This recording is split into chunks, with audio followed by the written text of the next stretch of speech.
बोलिए शिव शंकर भगवान की जय।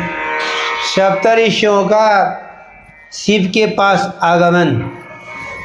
ब्रह्मा जी बोले, नारद जी, इस प्रकार हिमालय को कथा सुनाकर वशिष्ठ जी चुप हो गए। तब हिमालय बोले, ऋषिगणों, अब मेरा संशय मिट गया है।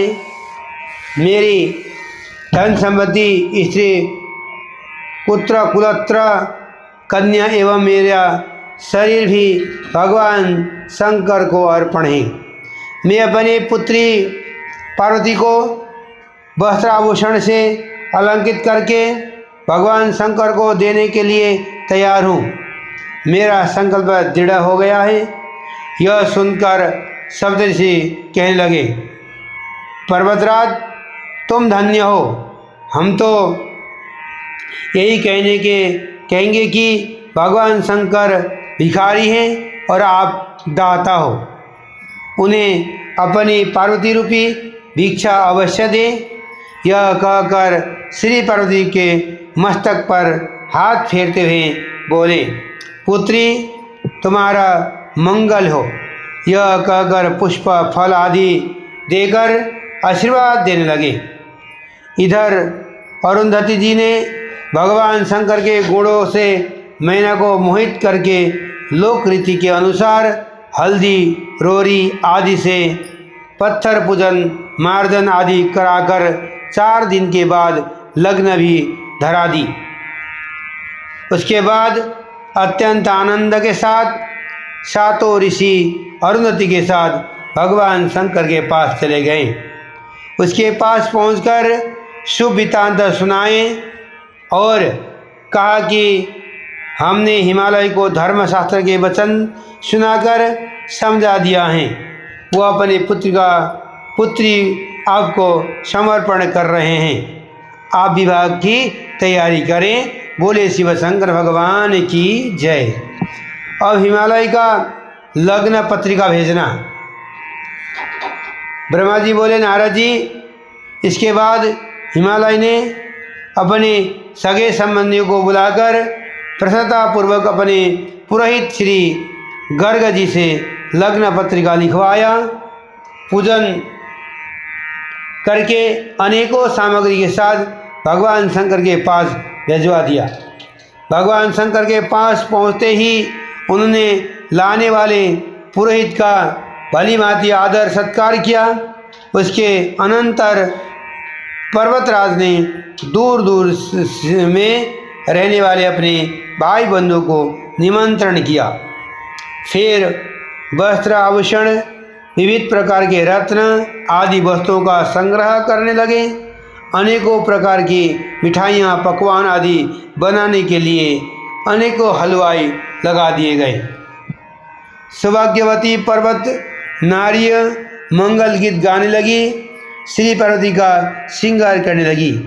अनेकों प्रकार के साज श्रृंगार वेश से सुशोभित होकर स्त्री समाज इकट्ठे हो गए। लोकाचार रीतियों होने लगी।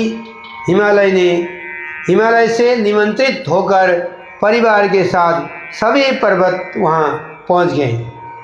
मंदराचल, अस्ताचल, उदराचल, मलयाचल, गिरिराज, दुर्दंदर, गंधमादन, करावीर, महेंद्रा, पारियाज, क्रोध, पुरुषोत्तम, नील, सुनील, त्रिकूट, चित्रकूट, बैकुट, श्रीगिर, ओकार मुखी, विंध्याचल, कालिंजर, बहुत, कैलाश आदि आदि और भी अनेक पर्वत सधस कर परिवार के साथ मिलकर वहाँ आए। इसी प्रकार शोणा, भद्रा, नर्मदा, गोदावरी, यमुना, ब्रह्मपुत्र, सिंधु, पिपसा, चंद्रभागा, भागीरथी, गंगा आदि नदियाँ भी दिव्य रूप धारण कर वस्त्र अलंकारी से विभूषित होकर सदा शिव विवाह देखने के लिए हिमालय के यहाँ आए। हिमालय ने उनका सत्कार किया तथा सुंदर स्थान पर उनके ठहरने का प्रबंध किया। बोले शिव शंकर भगवान की जय। अब सप्त ऋषियों के वचन। ब्रह्मा जी बोले, वशिष्ठ के ऐसे वचनों को सुनकर हिमालय को बड़ा आश्चर्य हुआ। वह अपनी स्त्री तथा अन्य गणों सहित आश्चर्यित होता हुआ अन्य सब पर्वतों से बोले, हे गिरिराज, हे सूर्य, हे गंधमादन, हे मंदर, मेनाक, बिंद, हमारे वचन को सुनो। जब वशिष्ठ जी ऐसा कहते हैं तब हमारी कार्य ही क्या है। मैं तो यह सोचना हूँ कि अब आप लोग जो निर्णय करें वह ठीक है। तब सुमेरु आदि पर्वत ने कहा, इस पर तो बहुत कुछ विचार हो चुका है। जब पार्वती शिव के निमित्त ही अवतरित हुई है तब उन्हें शिव को ही देना चाहिए। फिर जब इसने रुद्र की आराधना की और रुद्र ने स्वीकार भी कर लिया है तब तो और कुछ भी कहना नहीं है। सुमेरु आदि पर्वतों के ऐसे वचन सुनकर हिमालय बहुत प्रसन्न हुई और पार्वती तो अपने मन ही मन में हंसने लगी। अरुंधति अलग ही अनेक वचनों और अनेकों इतिहास द्वारा मैना को बोधन कर रही थी। उसे समझकर मैना बहुत प्रसन्न हुई और अरुंधति तथा हिमालय को एक साथ भोजन कराकर उन्होंने भी स्वयं भोजन किया। ज्ञानी शैलराज ने सब मुनियों की अच्छी सेवा की। मुनियों के समझाने से उनका विस्मय दूर हो गया। शैलराज पार्वती को भूषणों से सुसज्जित कर ऋषियों की गोद में बिठाया और कहा कि मैं आप लोगों की प्रेरणा से अब इसे अवश्य ही शंकर को ही दूंगा। ऋषियों ने कहा, अवश्य। शंकर गृहता, आपदाता और देवी पार्वती दीक्षा हैं। फिर इससे अधिक उत्तमता और क्या हो सकता है। ऐसा कह ऋषियों ने पार्वती को आशीर्वाद दिया कि तुम शिव के लिए सुखदायक हो, तेरा कल्याण हो, तुझमें गुणों की वृद्धि हो। यह कह हिमालय को विश्वास देने के लिए मुनियों ने उनके हाथ में कुछ पुष्प और फल दिया।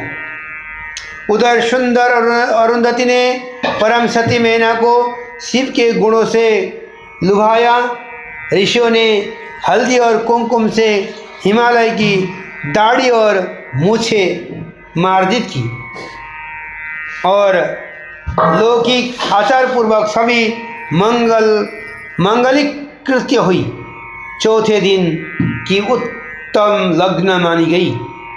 ऐसा निश्चय कर सप्त ऋषिगण शिव जी के पास गए।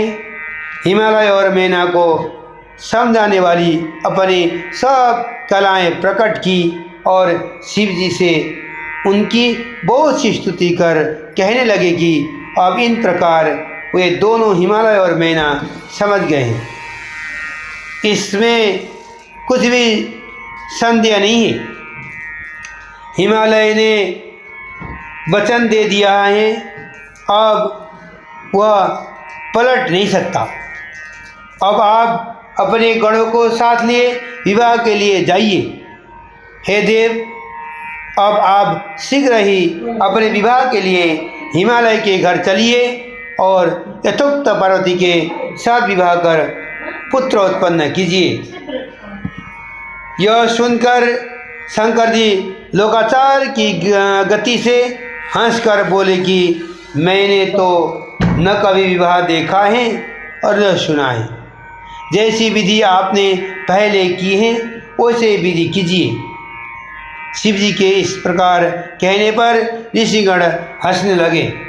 फिर बोले, अच्छा तो अब आप सबसे पहले विष्णु जी को उनके समाज सहित यहाँ बुलाइए तथा ब्रह्मा जी और इंद्र को बुलाइए। समस्त ऋषियों